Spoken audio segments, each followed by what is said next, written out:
मेरी बात को आप लिख लो कि मध्य प्रदेश में मैंने महसूस कर लिया कि इस बार सत्ता की चाबी आपके हाथ में आने वाली है। आपके बगैर किसी की सरकार नहीं बनेगी। आप ये जान लो कि जब सत्ता की चाबी आपके हाथ में होगी तो आपका नेता ऐसा है, आपका भाई, कि आपके एक एक अधिकार को दुश्मन के जब्बे से छीन के आपके कदमों में निछावर करने का काम बहुत जल्दी कर देगा।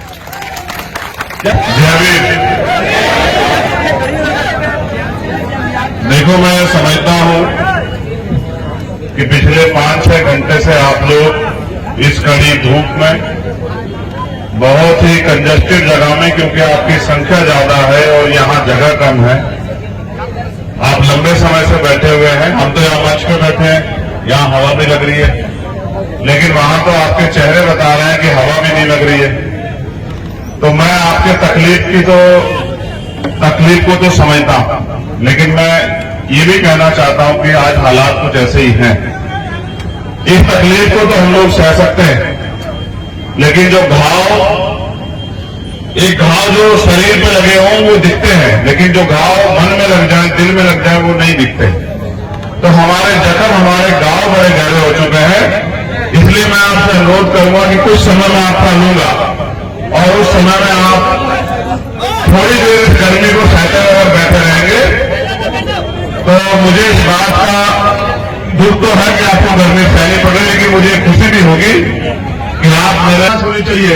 आज में सीबीआई जांच हुई, नीचे भी इनकी सरकार, ऊपर भी इनकी सरकार, और परिणाम ये हुए कि सीबीआई जांच में भी कुछ नहीं आया।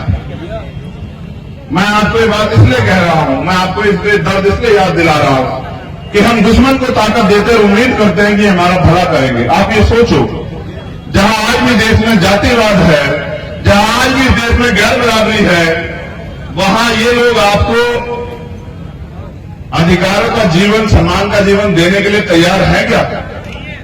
अगर नहीं तैयार है तो बाबा साहब अम्बेडकर की बात को मान के आपकी लोग की ताकत नहीं बनाते। ये डबरा है, ग्वालियर है, चंबल है, ये क्रांति की भूमि है। चंबल का इतिहास पूरे देश दुनिया में पढ़ा जाता है कि चंबल में बागी पैदा होते हैं। चंबल के बागियों को अब क्योंकि लोकतंत्र भारत में है, बागी बनना चाहिए, लेकिन इस बार हथियार नहीं, इस बार संविधान उठाना चाहिए और कलम की ताकत के लिए निकलना चाहिए। मेरे बहुजन समाज के लोगों, आज हमें बाबा साहब अम्बेडकर की इस बात के साथ खड़े होने की देर है कि राजनीतिक सत्ता वो चाबी है जो आपकी सारी परेशानियों का हल कर सकती है। आज हमें बाबा साहब अम्बेडकर की उस बात के साथ खड़े होने की देर है जब वो ये कहते हैं कि राजनीति में हिस्सेदारी न करने का सबसे बड़ा नुकसान ये है कि अरब के लोग आपके ऊपर शासन करते हैं। आज आपको इस बात के साथ खड़ा होना चाहिए जिनमें वो कहते हैं कि मुर्दा लोग मिशन नहीं चलाते और जिंदा लोग रुकने नहीं देते। आज इस बात के साथ में खड़ा होना चाहिए कि वोट की रक्षा बहन बेटी की रक्षा की तरह करनी चाहिए। आप ये सोचो, इस मध्य प्रदेश में 90% बहुजन समाज में से अगर हम 40-45% बहुजन समाज को भी अपने साथ जोड़ लें, भाईचारा पैदा कर लें और वोट की शक्ति के लिए गांव-गांव जाके बूथ कमेटियां बना के, सेक्टर कमेटियां बना के संघर्ष करें और यहां हम लोग ताकत में आ जाए, तो क्या अभी कभी आपको किसी अन्याय के, क्या आपके साथ अन्याय होगा? पहली बात। या फिर अगर अन्याय की कोई घटना हो जाएगी तो आपको आंदोलन करने पड़ेंगे। आपने देखा कि जब 10% आर्थिक आधार पर आरक्षण लागू हुआ, क्या किसने धरना किया? क्या आंदोलन किया? क्या कोई ज्ञापन दिया? जिनकी राज सत्ता होती है, जिनके पास ताकत होती है, उनको अधिकार मिलते हैं। जिनके पास राज सत्ता नहीं होती, उनको जूते 4 मिलते हैं। हमें ये तय करना पड़ेगा कि हमें जूते चाहिए या हमें जो है अधिकार चाहिए।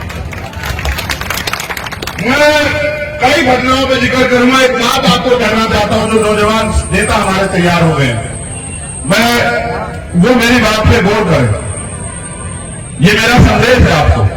हमारे सम्मानित जिलाध्यक्ष भी यहां मौजूद हैं, हमारे कार्यक्रम के आयोजक वो भी जो है भाई सत्येंद्र जी, वो भी नौजवान हैं। हमारे प्रदेश के प्रभारी और अध्यक्ष भी नौजवान हैं सारे। मैं आपसे संदेश के तौर पर कहना चाहता हूं, हम नौजवानों के कब्जे पे मिशन को आगे बढ़ाने के साथ साथ इस इतने बड़े समाज की भी जिम्मेदारी है। अगर ये पीढ़ी नहीं लड़ेगी तो आपको लगता है कि क्या इतने अवसर, इतने अधिकार बचेंगे आने वाले समय में कि आने वाली पीढ़ी देश में लड़ पाएंगी? हम जितने नौजवान बैठे हैं, हम मेहनत मजदूरी करके, क्योंकि हम पढ़े लिखे नौजवान हैं, हम लोग रोजगार छोटा मोटा करके आगे बढ़ सकते हैं। लेकिन आज हम किसके लिए लड़ रहे हैं? क्या आपने कभी सोचने का प्रयास किया? आज हम अपने लिए नहीं लड़ रहे, आज हम अपनी आने वाली पीढ़ियों के लिए लड़ रहे हैं कि अगर हम लोग नहीं लड़े तो हमारे आने वाली पीढ़ियों के हिस्से में क्या बचेगा। आपके घर में जो 4, 6, 7, 10 साल के बच्चे हैं, 12 साल के बच्चे हैं, कल जब अधिकार खत्म हो जाएंगे वो आपसे पूछेंगे कि जब अधिकार छीन रहे थे आप क्या कर रहे थे भैया, आप क्या कर रहे थे चाचा, आप क्या कर रहे थे ताऊ? क्या जवाब दोगे तब आप? देखो, जब जिम्मेदारी हमारे कंधों में है, हमें दूसरे की तरफ नहीं देखना वो क्या करना, हमें मेहनत करनी है। मैं आपको बताना चाहता हूं आपको क्या करना है। आपको गांव देहात में निकलना है। हर विधानसभा में अपने 200 सक्रिय कार्यकर्ता खड़े करने हैं। उन सक्रिय कार्यकर्ताओं को, एक एक कार्यकर्ताओं को 400 बूथ होंगे मुश्किल से यहाँ विधानसभाओं में। हर एक कार्यकर्ताओं को 2 बूथ बनाने की जिम्मेदारी देनी है। जब आपके बूथ पे 30 से 35 लोग आपके संगठन से, आपकी पार्टी से जुड़ जाएंगे और वो लोग मेहनत करेंगे जो 3 महीने, तो आप बूथ जीत के आओगे। जो बूथ जीत के आएगा वो विधानसभा जीतेगा। जो विधानसभा जीत के आएगा, जिनके ज्यादा विधायक होंगे उनकी सरकार बनेगी। जिनकी सरकार बनेगी उनके समाज के साथ कोई खिलवाड़ नहीं कर पाएगा, उनके समाज के साथ कोई अन्याय नहीं कर पाएगा, उनके समाज के आकाश गुजर का हत्या ना होगी, उनके साथ 2 अप्रैल जैसी खून के होली नहीं खेली जाएगी। ये बात मैं आपको बताना चाहता हूं। आप ये सोचते हो कि आपका काम कोई और करेगा? आप ये सोचो, मुकाबला किनसे है? मुकाबला उनसे है जो ईमानदार नहीं है, जो झूठे हैं, फरेबी हैं, लुटेरे हैं, भ्रष्टाचारी हैं, गुंडे हैं, उनसे मुकाबला है। वो 5 बजे उठ के झूठ फैलाते हैं। हम एक दिन सभा करके सोचते हैं कि हमारा राज आ जाएगा, ये तो संभव नहीं। इसलिए ये जो बहुजन समाज के लोग हैं जो भूखे तो रह सकते हैं लेकिन अपमानित होकर नहीं रह सकते, जिनके दिल में पीड़ा है, जो गुलामी की बेड़ियां काटना चाहते हैं, उन वीर नौजवानों को मैं कहना चाहता हूं कि इतिहास आपको बुला रहा है।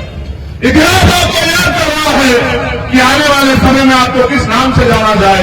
इस नाम से जाना जाए कि आपने अपने कंधों पे इस समाज को आगे बढ़ाने का काम किया, या आप चुपचाप उस समय सहते रहे जब अधिकार छीन रहे थे। आपको वीरों की श्रेणी में शामिल होना है या आप गद्दारों की श्रेणी में जाना चाहते हैं, आपको तय करना पड़ेगा। इसलिए मैं आपसे सवाल कर रहा हूं। आप पढ़े लिखे हैं, नौजवान है, कोई कमी आपका नहीं है, रोटी आप भी खाते हैं, कुदरत में 2 हाथ 2 पैर, एक अच्छा दिमाग, एक अच्छा शरीर आपको दिया है। आप भी आगे बढ़ सकते हो अगर आप गांव देहात में जाके बहुजन समाज के लोगों में भाईचारा पैदा करने का काम करो। जिस दिन से मैं भाईचारे के लिए लगा हूं, ये तोड़ने का प्रयास कर रहे हैं। आज ये जान लो, छोटी छोटी घटनाओं से हमें अपनी एकता को दिखाने नहीं देना है, क्योंकि ये सोचो, ये साजिश करके हमारी एकता को तोड़ेंगे। आज हमारी एकता तोड़ रहे हैं, कल हमें अधिकारों से वंचित कर देंगे। अगर हमें स्वाभिमान सम्मान के साथ जीना है तो हमें अधिकार लेने पड़ेंगे। अधिकार मांगने से नहीं मिलते, अधिकार छीनने पड़ते हैं। इसलिए मैं आपसे कह रहा हूं कि जो फसल आपने तैयार की है मेहनत करके, सिर्फ साधारण भाषा में समझे गांव की, कि जो फसल आपने तैयार की कर दी है, उस फसल को घर तक लाओगे कैसे? जो फसल आपके खेत में खड़ी है उसको घर तक पहुंचाओगे कैसे? अगर फसल जो खेत में खड़ी है उस पर प्राकृतिक मार भी होगी, आंधी आ जाएगी, फसल गिर जाएगी, ओला पड़ जाएगा, फसल गिर जाएगी, बारिश आ जाएगी, फसल डूब जाएगी, कोई चोर चुरा ले जाएगा, कोई आग लगा देगा। ये जो फसल आपने बहुजन समाज की तैयार की है, अगर आप बूथ के जरिए उसको संगठित नहीं करोगे, यानी कि फसल को काटने वाले, फसल को इकट्ठा करने वाले, फसल को ढोके घर तक लाने वाले तैयार नहीं करोगे, बूथ पे कार्यकर्ता ईमानदार समर्पित, तो फसल आपकी होगी और वो घर किसी और के जाएगी। जब फसल आपकी होगी और घर किसी और के जाएगी तो भला किसी का होगा? आपके हिस्से में सिर्फ और सिर्फ बेबसी, लाचारी और आप हाथ बनते रह जाओगे। इसलिए मैं आपसे कहना चाहता हूं कि अपने बूथ के संगठन को मजबूत करो, विश्वास करो। आपकी दृढ़ इच्छा के सामने ना तो बारिश आपके हौसले को गिरा सकती, ना ये आंधी तूफान आपके हौसले को हिला सकता। मैं आपको जानता हूं, आप अम्बेडकर के वंशज हो, आप शहीद आजम भगत सिंह के वंशज हो। आपको अपनी ताकत को पहचानना पड़ेगा। इस आंधी तूफान से बड़ी आंधी चल रही है आपके अधिकारों के खिलाफ। उन अधिकारों के खिलाफ जो आंधी चल रही है, उस आंधी को आपको रास्ता उसका मोड़ना पड़ेगा, उस आंधी को आपको रोकना पड़ेगा। अगर नहीं रोकोगे तो फिर कल ऐसा हो जाएगा कि 1950 से पहले का भारत लौट आएगा। आपने देखा कि देश में नई संसद का उद्घाटन हुआ, और इन्होंने वोट मांगे कि हमने आदिवासी समाज की राष्ट्रपति बना दी है। लेकिन आप ये देखो कि जब सम्मान देने का मामला आया तो उन राष्ट्रपति जी को एक बार बुलाना भी गवारा नहीं समझा। आप समझो कि जो हमारे सर्वोच्च पदों पर बैठे लोगों का सम्मान नहीं कर सकते तो वो हमें हमारा सम्मान करेंगे क्या? ये बात आपको समझनी चाहिए। इसलिए क्योंकि कई मामले मेरी जानकारी में आए, उससे पहले मैं आपसे ये कहना चाहता हूं कि जिन्होंने नीले पत्ते गले में डाले हैं, जो हमारे नौजवान गुर्जर समाज के भी नेता पिछली बार मेरी गाड़ी में बैठ के मुझसे बहुत देर तक जिन्होंने वार्ता की थी, उनको भी मैं कहना चाहता हूं कि इतिहास रुकेगा नहीं, समय रुकेगा नहीं। इतिहास आपके लिए भी समय रोक के खड़ा नहीं होगा। आपको भी आज से लगना पड़ेगा, भाईचारा पैदा करना पड़ेगा देहात में जाके। जो पिछड़े वर्ग के और हमारे कुशवा मौर्य साकेत और जो हमारे जो पिछड़े वर्ग के लोग हैं, उनको भी मैं नौजवान साथियों को, अपने नेताओं को कहना चाहता हूं कि आपको भी गांव देहात में जाकर भाईचारा पैदा करना पड़ेगा और वोट की शक्ति इकट्ठी करके आजाद समाज पार्टी के साथ खड़ा होना पड़ेगा। जब सत्ता की छाती हमारे हाथ में होगी, मेरी बात को आप लिख लो कि मध्य प्रदेश में मैंने महसूस कर लिया कि इस बार सत्ता की चाबी आपके हाथ में आने वाली है। आपके बगैर किसी की सरकार नहीं बनेगी। आप ये जान लो कि जब सत्ता की चाबी आपके हाथ में होगी तो आपका नेता ऐसा है, आपका भाई, कि आपके एक एक अधिकार को दुश्मन के जबड़े से छीन के आपके कदमों में निछावर करने का काम बहुत जल्दी कर देंगे। जैसे टीकरा गांव में आदिवासी समाज की झोपड़ी तोड़ी जा रही है, 40 आदिवासी मोहना से आए हैं, वो हमसे निवेदन कर रहे हैं, उनके कागज भी मेरे पास है कि भाई हमारी सरकार को उन्होंने लिखा है, तो सुनो ये सरकार कितनी हितैषी है। 15 साल से 70 घर की बस्ती बसी हुई है और मुख्यमंत्री शिवराज सिंह चौहान जी उसको प्राइवेट कंपनी को सौंपना चाहते हैं और वो कह रहे हैं नहीं हटोगे तो बुलडोजर चला देंगे। आप ये बताओ, सरकार का काम लोगों को बसाना है या उजाड़ रहा है? आप बताओ सब लोग। जो अपने प्रदेश की जनता को उजाड़ना चाहते हैं वो सरकार क्या गरीबों के लिए अच्छी है? तो मैं अपने भाइयों को वचन देता हूं कि जब भी आपके साथ अन्याय की बात आएगी या कोई ऐसा मामला आएगा, भीमार में आजाद समाज पार्टी के लोग कंधे से कंधा मिला के आपके साथ खड़े रहेंगे। मध्य प्रदेश सरकार ने अभी सरकारी बसें बंद कर दी है, जिससे नौजवान लोगों को जो रोजगार मिल रहा था वो लगभग खत्म सा हो गया उन विभागों में। हमारी पार्टी के लोग कह रहे हैं कि जैसे हमारी सरकार बनेगी हम युवाओं को रोजगार देने का काम करेंगे। इसके बाद कई ऐसे मामले जिनको मुझे आपको बताना है, जैसे बैकलॉग भर्ती हम 12 फरवरी को इकट्ठा हुए थे भोपाल में। बैकलॉग के पदों पर कोई भर्ती नहीं की जा रही है। SC ST OBC के नौजवान सड़क पे धूल भाग रहे हैं। SC ST OBC के लिए प्रमोशन में आरक्षण की मांग हमने की थी, उस पर सरकार ने कोई कदम नहीं उठाया। आकाश दुबे का परिवार भाई यहाँ है, उनको अभी तक न्याय नहीं मिला, फास्टर कोर्ट में मुकदमा नहीं चला, कोई मुआवजा नहीं मिला है। हमने मांग की थी कि जाति का जनगणना कराई जाए, अभी तक कोई मांग पूरी नहीं हुई। OBC 27% आरक्षण जो दिया जा रहा था वो भी अभी पूरा नहीं दिया जा रहा है। डबरा क्षेत्र में SC ST की जमीनों को दबंग कब्जा करने उनके मालिकाना हक दिलवाए जाए, ये भी हमारी मांग है। मध्य प्रदेश में छात्रवृत्ति घोटाला उजागर किया जाए।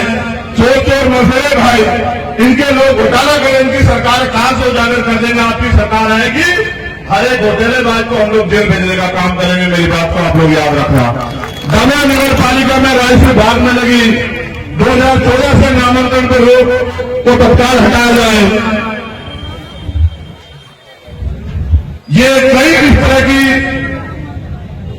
समस्याएं, कई परेशानियां हमारे सामने हैं। हमने मांग रखी थी कि सरकार इनको सुनेगी, सरकार ने नहीं सुना। एक और मांग ये है, मुझे सफाई कर्मचारियों में भाग मिले थे कि नगर पालिका में सफाई कर्मचारी अधिकतर महिला पुरुष जो है वो अनपढ़ है। उनकी मांग है कि उनको स्थायी किया जाए। 30 साल हो गए उनको गटर में उतरते सफाई करते हुए। मध्य प्रदेश सरकार कहती है कि इंदौर सबसे साफ शहर है, उज्जैन सबसे साफ शहर है। किसकी वजह से? कोई अधिकारी जीप से जाके वहां सड़क को काटता है क्या? कोई नेता जीप से जाके सड़क को साफ करता है क्या? हमारे समाज के लोग उस सड़क को साफ करते हैं और मेडल इनको मिलता है। इसलिए हमारी ये मांग है कि इनको स्थायी किया जाए। ये तो करें ना करें, मैं आपको वचन देकर कहता हूं कि हमारी सरकार आने पे जो भी भर्तियां सफाई कर्मचारियों की होगी वो अस्थायी होगी, सरकारी भर्ती होगी। और जो पुराने भर्ती लोग हैं उनको सबको स्थायी करने का काम हम लोग करेंगे। ये मेरा आपको वादा है। कई भर्तियों के बाद हमने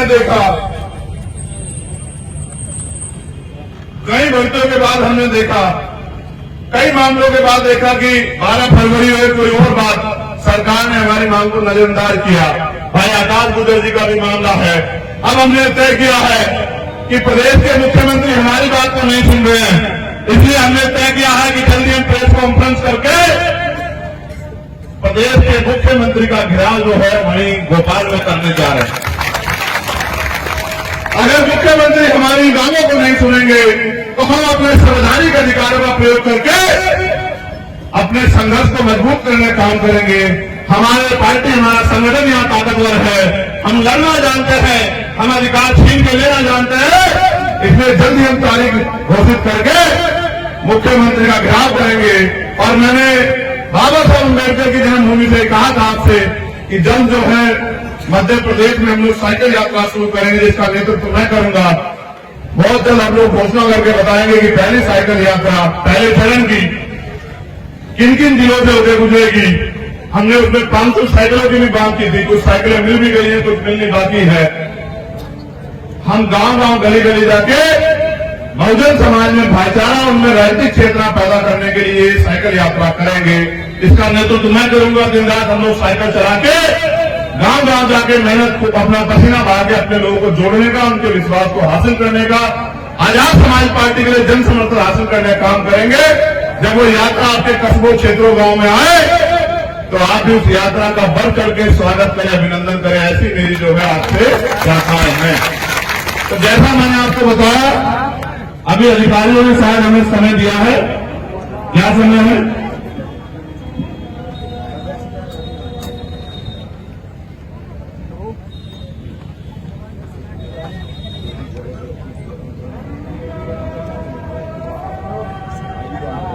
साढ़े 6 बजे हम ग्वालियर कलेक्टर से मिलेंगे, अपनी मांग रखेंगे भाई आकाश गुजर जी के मामले को लेकर।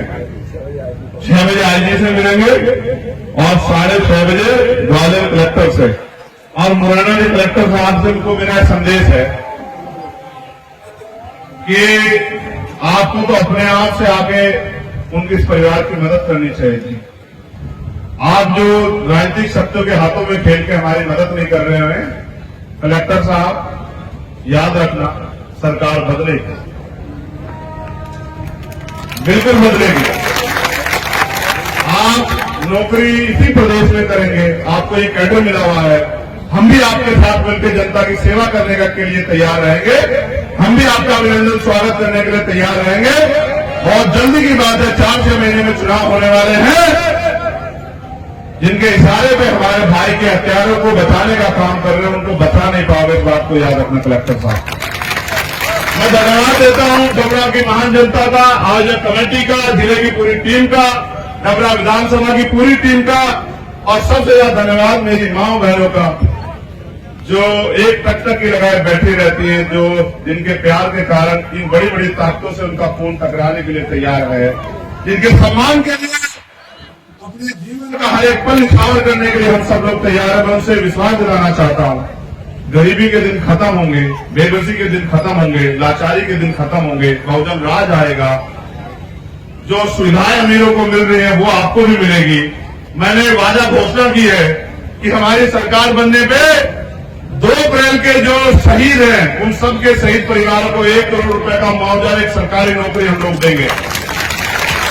उन सारे मुकदमों को वापस लेके, जिनके मुकदमे लगाए गए, उन सभी भाइयों को रोजगार से जोड़ के अपने पैरों पे खड़ा करने का काम हम करेंगे। उनको सम्मान पत्र हम लोग देने का काम करेंगे, जिससे समाज की लड़ाई लड़ने में कोई कोताही न बरते। जिन्होंने जेलें काटी हैं उन भाइयों को भी हम लोग रोजगार से जोड़ने का काम करेंगे। और अच्छे स्कूल कि गरीब के बच्चे भी आगे बढ़ पाए, अच्छे अस्पताल कि गरीबों को भी मुफ्त में या आसानी से इलाज मिल जाए, और न्यायपालिका में ऐसी व्यवस्था कि न्यायपालिका के जरिए न्याय मिलना आसान हो जाए। इन सब पे हम लोग काम करेंगे। हम लोग काम करेंगे बहनों की सुरक्षा के लिए, उनके सम्मान के लिए, उनके सशक्तिकरण के लिए। हम महिलाओं को घर तक रोजगार देने का काम करेंगे। मैं अपनी बेटियों को भी कहना चाहता हूं, अपनी बच्चियों बहनों से खूब पढ़ाई करो। अभी आपके भाई लोग आगे बढ़ रहे हैं, कल हम लोग ताकत में आके आपको रोजगार देने का काम करेंगे। हिम्मत मत हारो। आप बाबा साहब अम्बेडकर की बेटियां हो, आप फूले साहू की बेटियां हो, आप मां रमाबाई की बेटियां हो, आप सावित्रीबाई फूले की बेटियां हो, आगे बढ़ती रहो। इतिहास आपको याद रखेगा, आपके संघर्ष को याद रखेगा। ये कलयुग नहीं, ये कलम युग है और कलम की ताकत के लिए लोग आगे बढ़ रहे हैं। बहुत जल्द कलम की ताकत हमारे पास होगी। जब कलम की ताकत हमारे पास होगी, हर शोषित के चेहरे पे खुशी आएगी, हर शोषित के चेहरे पे राज आएगा, हर शोषित को एहसास होगा कि आज उनकी गुलामी के दिन कट चुके हैं। उन्हें आप सभी का धन्यवाद और बहुत बहुत बधाई इन साथियों को जिन्होंने मेहनत की। भाई परमेंद्र घोरपड़े जी जो हमारी पाठशाला के हेड हैं, भाई वीरेंद्र बड़ोनिया जी, मक्खन कैन जी, अंकित धुरिया जी, गौरव जी, आकाश जी, हेमंत जी, अजय जी, सतीश जी, दीपक सचिन कैन जी, विक्की, पंकज, राहुल, संदीप, भूपेंद्र, सतीश, शांता, इन सभी कार्यकर्ताओं ने कड़ी धूप में विषम परिस्थितियों में इस प्रोग्राम को सफल करने में भूमिका अदा की। भाई आयोजक सत्येंद्र विद्रोही जी, राहुल वाल्मीकि जी, खेमराज मोदी, नरेंद्र मोदी साहू जी और बाकी आप सब लोगों के लिए बहुत बहुत धन्यवाद और मंगल कामनाएं।